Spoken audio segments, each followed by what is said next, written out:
Welcome to Mounted Archery with Ken. I'm Ken Queen. I talk about all things mounted archery. Today I want to answer a request from Lynn for a video on fletching arrows. And uh, why would somebody want to fletch their own arrows? You can just go buy them, right? Well, you might want to build your own. You may want to repair your own. You may want to upgrade your arrows by changing, the colors. Maybe you want to add wraps. They haven't had wraps on before, but you already have arrows on there or feathers on your arrows. You can strip those off, do whatever you want to do. Maybe you want to change the position of the arrows on the shaft. A lot of people are moving towards arrows with the feathers placed much farther forward on the arrow shaft. And this is all things you can do yourself. So I'll guide you step by step on how you can do this, what kind of equipment you might need to accomplish this. I'll try to give you some options, what to look for, what to stay away from. I probably won't be getting into any brand names other than one. I will mention one brand name because it's kind of the gold standard when it comes to fletching jigs, but I'll get into that a little later in the video. First off, though, I want to begin with putting wraps on arrows. I mentioned that perhaps you want to do this, right? And this kind of goes hand in hand with what Lynn has requested. So what I have here is, this is a neoprene mat that I don't know, this was part of a much larger piece. Don't know what it was from. Don't really care. The important part about this is it gives a little bit when I press down on it, and it doesn't have a lot of static electricity in it like some other foams and rubbers may have. So the reason that's important is when you have wraps, they're made out of vinyl, and vinyl can pick up a static electrical charge very easily. So it'll, when you try to position this wrap to be able to put it on your shaft, then that static charge can really fight you, and then you mess up wraps,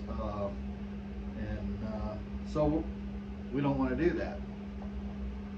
So you basically you pull the wrap off and place it upside down. You want to, these are just run-of-the-mill wraps, and there's nothing printed on them. So if you have some that do have something printed on them, like your name or have other graphics, sometimes you can get them with like flame graphics and that sort of thing. You want to know where those are on your arrow. So that's the only consideration when you peel them off and lay them on here. Make sure that they're going to be on the arrow the right way. So these, like I said, they really have nothing that I need to worry about. So I've got my wrap on there, and I'll put a knock on here just so that you can see what I'm doing a little better. So I place the wrap. It can go anywhere on this shaft. You can, if you want to cover up the graphics from the shaft itself, you can do that, or you can place it clear at the back. Totally up to you. I'm going to put this clear at the back, and I just push this arrow shaft over against that wrap, and then I can scoot the wrap across the mat a little bit. And I take my fingers and I just roll the arrow like that. And then where the seam is, just rub that down, make sure that's stuck down good. And that's it. That's putting a wrap on. There's no real, black magic to it. Just place the wrap on. Now, I'm going to be putting this in a fletching jig, and I want to talk about this nock here for a second. This nock, it actually came with these arrow shafts, and it's very small on the end. Most of your fletching jigs will not accept the mounted archery nock, and they're just too big. They won't fit in there, and you'll kind of see where that's important down the road. So I hang on to a few of these nocks, rather than just throw them all away like I have, or eventually I get too many of them. But have a few of these nocks around so that you can stick them in your shaft, and if you glue your nocks in, then you're not going to be able to refletch them. But if you don't glue your nocks in, and you can refletch your arrows. On that note, let's talk about the different kinds of fletching. So you're going to need to buy something to go on this arrow, and you have some options. Your normal arrow vanes, you go to an archery shop, and usually there's going to be plastic or a thick rubber vane on these arrows, and it's not really ideal for any kind of traditional archery, and especially with mounted archery. Those really stiff vanes, they tend to bounce off the bow as the arrow passes by, and it'll kick your arrow slightly to the side. And they're usable. You can use the plastic vanes. Just know that that is going to probably affect the arrow flight.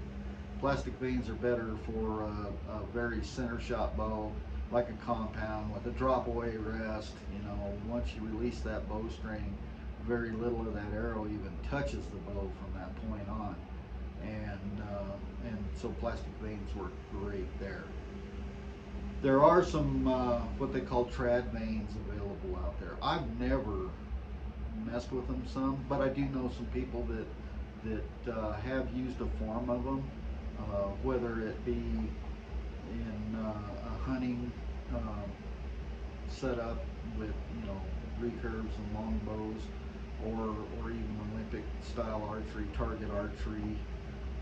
Trad vanes seem to be the norm, or at least that style of vane. They're really soft, and you don't get that bump off of the riser of the bow as the arrow passes so much, or at all. I've never used them. I suppose I should experiment a little bit. The other material, of course, is feathers, and that's the most traditional of all of the materials. It's usually very much preferred by most traditional archers, and mounted archers in particular. And you can buy these things in any number of colors, any shape you want. Usually I buy what they call a full-length feather, and depending on what I'm doing with this feather, I can get one or two feathers out of it. If I make smaller fletches, like 2 or 3 inch, I may be able to get more feathers out of one. But the thing you want the vanes, the individual vanes of the feathers, to match from feather to feather. So you don't want like a really thin, soft vane feather matched up on an arrow with a really stiff vane. And as you fletch more, you'll learn that there is a difference in the flexibility from feather to feather. They're a natural material, right? So nothing's going to be exact from one to the other, but you want to try to minimize the differences. the other, I mean, it's you can buy a chopper, and I didn't bring one in. I do have some choppers that where I can chop a shape out of this feather, and they're very the choppers that you buy, you have to buy for the proper wing. I'll get into that a little bit later, and the shape and the length. So you have to know exactly what feather you're gonna want, and those things, they're not horribly expensive, but unless you're dead set on one shape, one size feather, I would steer away from that. Another option that I use a lot is a feather burner, and I can burn any shape with that, any length, um, and it doesn't matter what wing feather that I use. So then, of course, the probably the most ideal um, option for most people is to buy die cuts. And these are some very old die cuts. These are what I'm going to be using today. I think my dad bought these in the 60s, and they're just, I have used these on arrows. I think in my first video I was showing a bamboo arrow that I'd made, and it actually had these feathers on them. These are parabolic 4-inch right wing. Again, there's that wing. These feathers, these are what they call batwing. Um, it's a version of a bi-delta feather that gateway feathers. I said I wasn't going to mention brand names, but this is one of their feathers. Whenever I buy these full-length feathers, they send me a little, package of like these die cuts.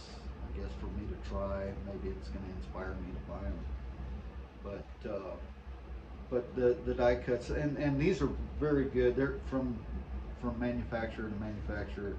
Um, Pretty much the die cuts that you buy these days are all very uniform, um, and in length, height, shape, stiffness, all of the things that you want in a feather. Usually it's very, very good. So, and the options out there are limitless. I mean, pretty much any, unless you really want a custom shape, you can get what you want if you shop around, both in color and everything. So, having said that, set these aside. You, I'm going to back up just a little bit and discuss one of the steps that you will need to do if you have an existing arrow that you want to refletch. And here's one. I've stripped the feathers off of it to refletch. I'm actually going to put new wraps on it before I do that. And the wraps it helps you strip the feathers off if you wanted to leave the wrap. Um, I'm not going to get into a lot of that other than to say that just stripping the feather off usually isn't good enough. You'll need to take a little sandpaper and just lightly sand right where those feathers were, and take that, all the excess little glue and rough edges, take that down to a nice smooth surface. And that if you're refletching arrows, that is one of the steps that you need to take. You may want to wipe this with some goo be gone, or something like that. Just remove any the other adhesive, maybe even the adhesive from the wrap itself, if you have wraps. And that's about all I want to say on that. So we've you need to okay, you've got your arrow and possibly wraps, and you need to get some glue. Um, the glues out there that are made for fletching. The most important thing is you need to match whatever glue you use to the materials you're using it on. Feathers, veins, carbon or wood. If you have protected anything protective on your arrows, like a sealer on wood or bamboo, um, or if you're shooting aluminum, you need a different glue for that. And sometimes you need different prep materials to clean and prep the surface to so the glue adheres better. So just whatever materials you're using, match the glue. Today we have wraps on carbon arrows with with feathers, and a gel type CA glue is really good for this. It's quick to use. Um, different different companies offer different glues under their own brand name, but for this kind of fletching, that's pretty much it. It's like a gel CA or super glue that's offered, and so and I've used like the Gorilla Gel on this type of barrel setup, and it works great.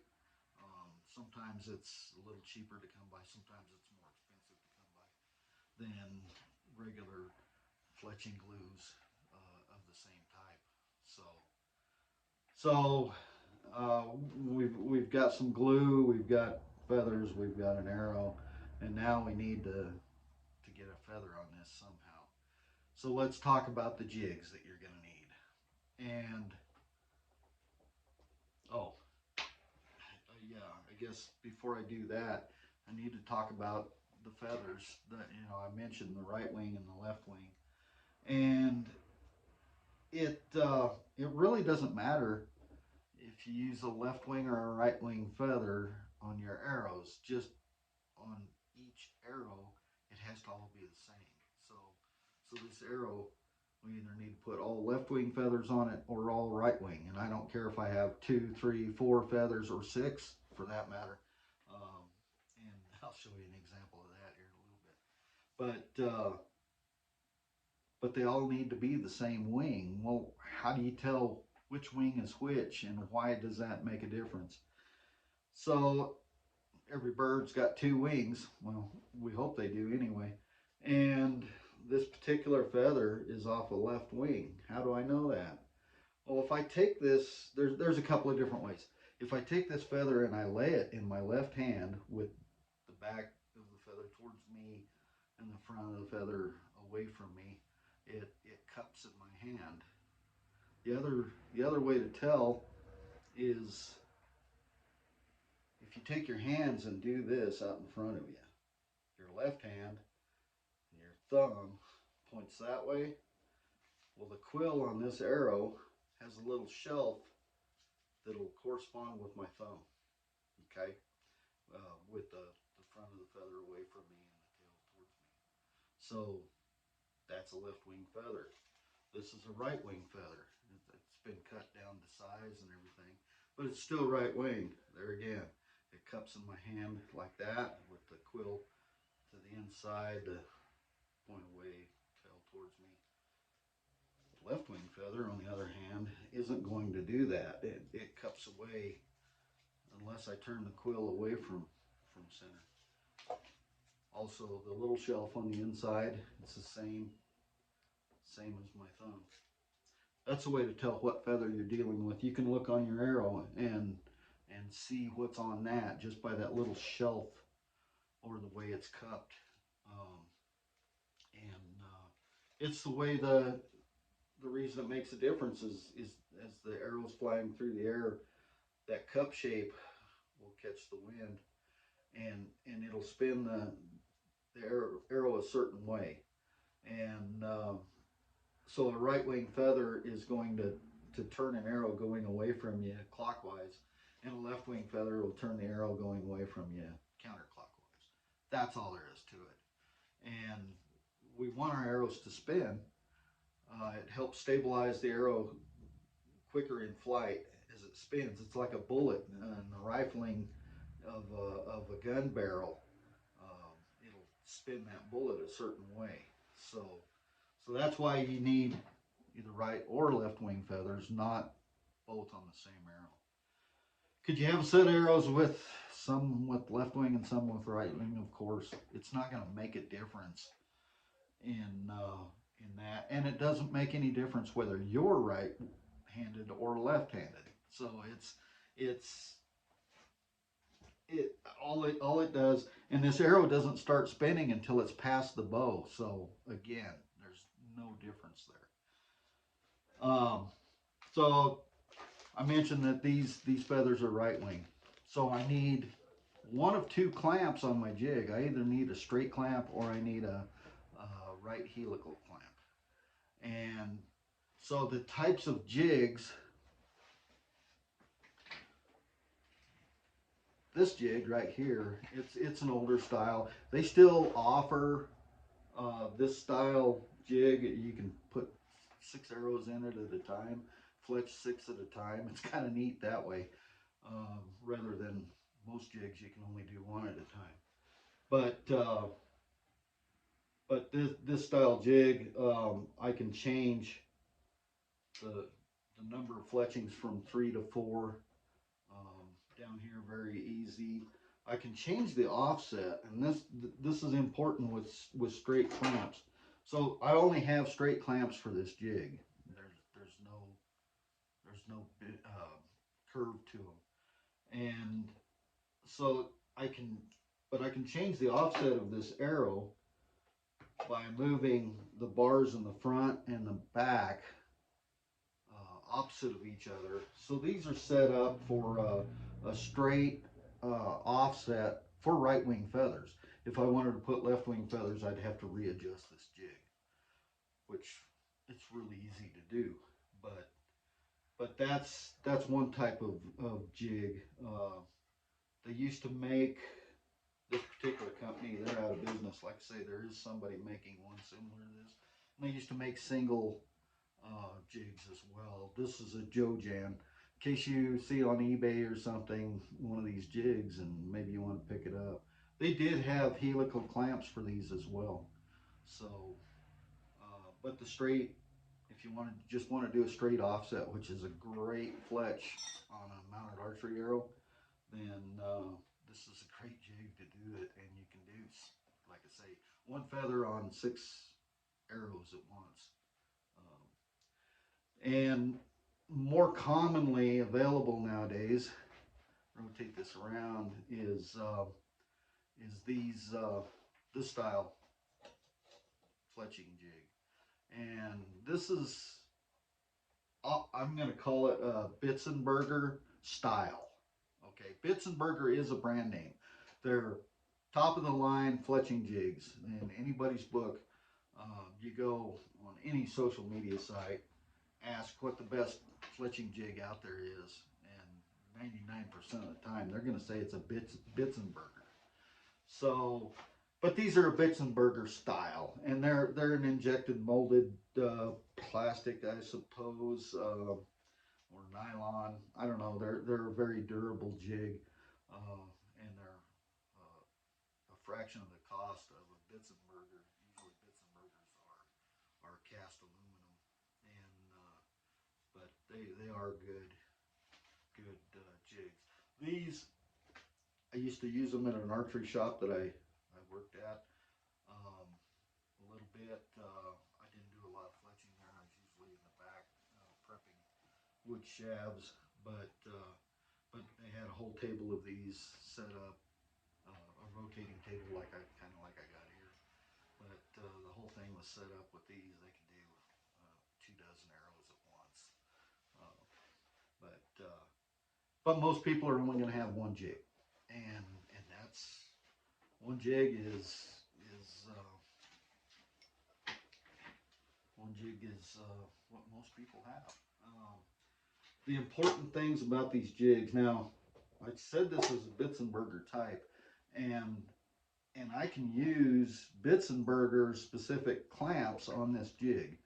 It's like I say, it's built on the same framework as that. It's just it's made out of a different material that's a little lower cost. But these clamps that come with this jig are I've never had any problem with them. These are a helical clamp, and you can kind of see the twist, the helical twist to these. And these are right wing helical. I do have, left wing clamps for those. What I don't have a straight clamp, but they are available for this style jig as well. And when you order one of these jigs, purchase it, it's going to come with a clamp, okay? And if you want anything different than what it comes with, you have to order that separate. And so these, I probably ordered them with right wing helical clamps at the time. The type of archery I was doing, that was what I did. Was right wing helical, and then later I ordered the left helical clamps. Didn't have much use for the straight offset because I already had the other jig, right? So, but you can get the straight clamps as well. I'm going to use right helical today, and me. Oh, I left my arrow way over there. So when I get this clamp, all right, I'm going to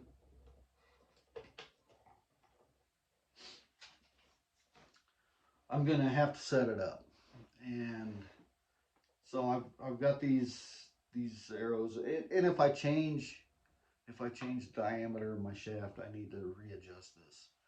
But without a feather in the clamp, put the arrow in the jig, and then I set this clamp on where it would normally be.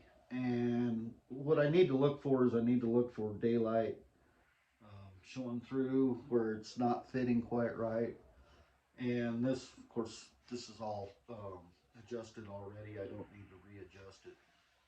But when I get the different feathers, I need to double check that as well. So just adjusting your jig the first time isn't necessarily going to be, good for every feather you put on. So I'll put a feather in the jig, and then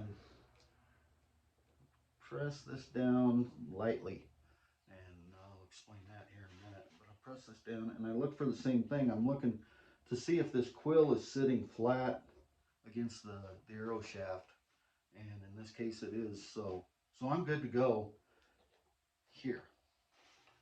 And so I want to try to show it's really hard in this video. I don't have high-end cameras or anything. In fact, today I'm just using my iPhone. So I do leave a gap between the quill and the clamp, and the reason is the feather, the way the veins of the feather are at an angle, is when I push down, there's like a natural springiness to it, and it helps maintain pressure against the shaft, so that you get a nice glue thin line and a nice glue thin line.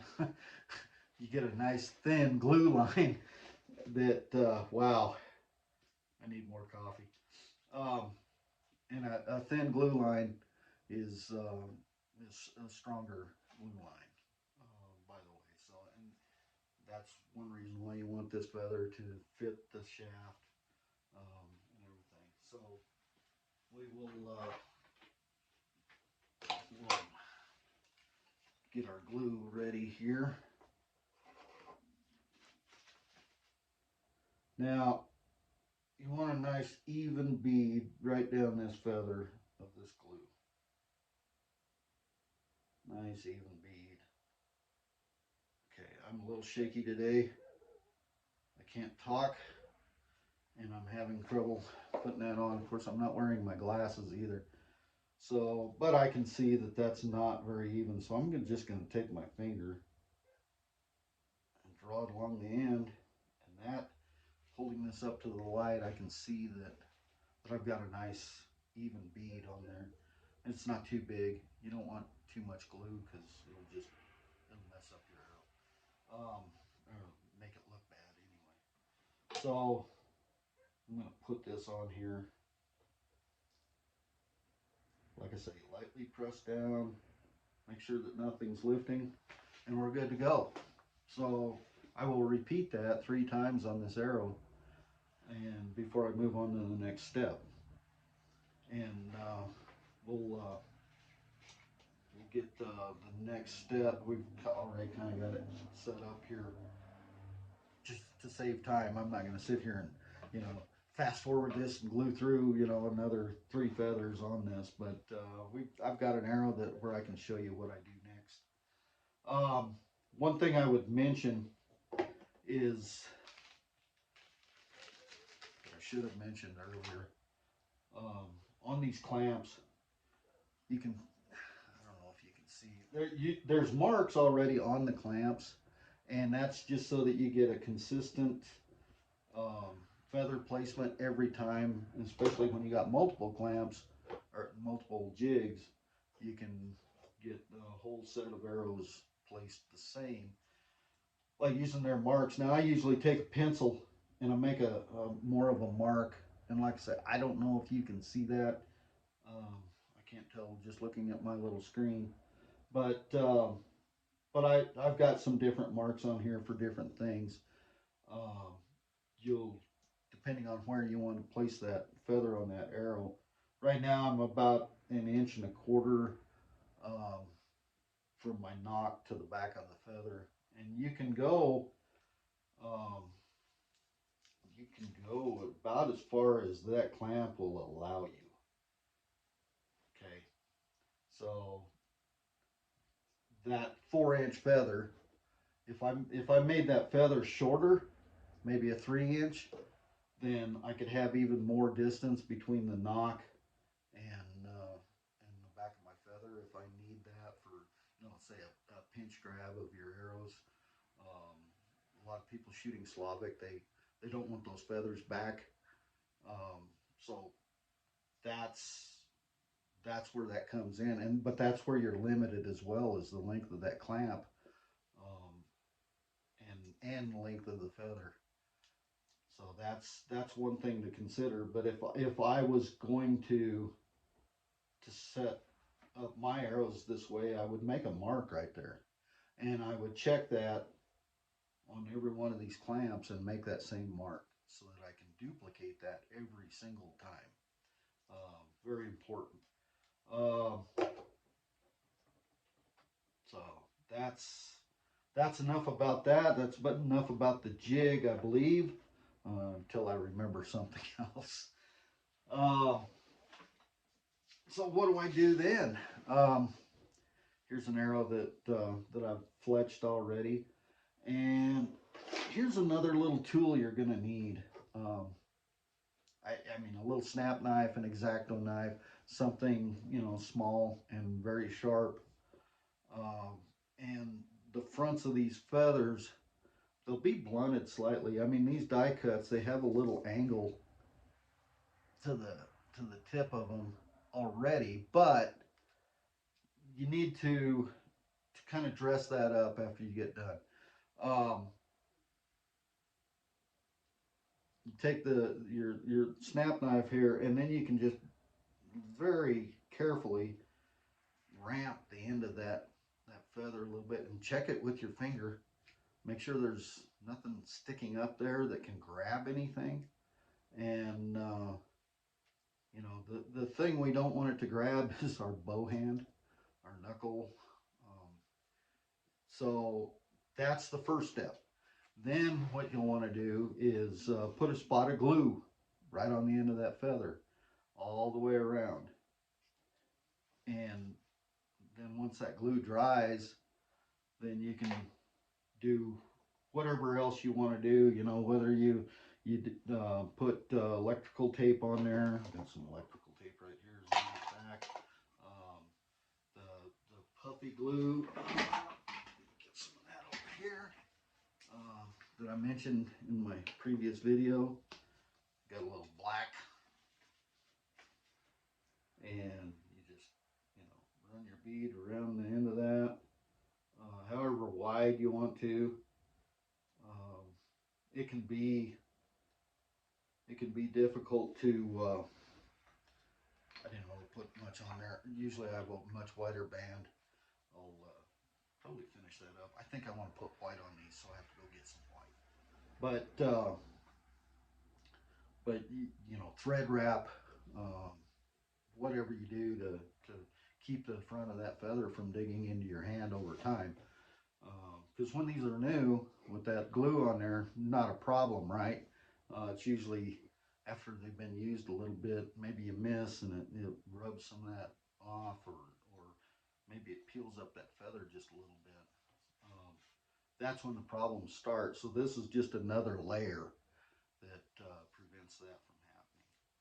And so that's about it. Now, when I, you know, take this arrow, when I get done fletching it and I take it off, of course, now I'm going to switch my nocks back and put mounted archery nocks, whatever style you use. This is actually a club arrow, a student arrow, so you know, I'll put something on there that I think people might want to try, and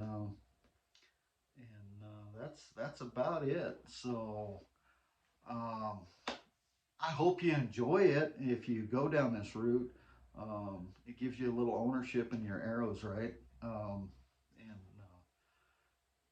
and you know, you have that layer of customization that you'll probably want that maybe you can't buy at an archery shop, and you don't want to pay the extra to have a custom arrow maker do it yourself. I mean, this is one of those fun hobbies that you can tailor make to your own tastes, and being as involved as you want to be.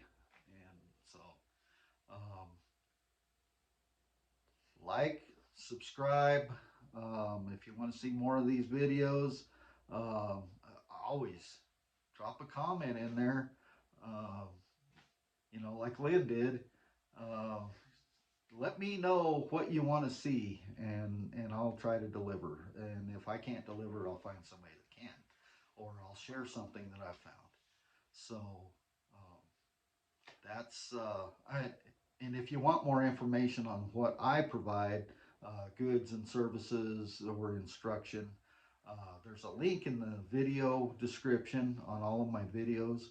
I've got a post on my community tab on my channel page that you can click that link. It'll take you to a form where you tell me what kind of information you want, and thanks again for watching.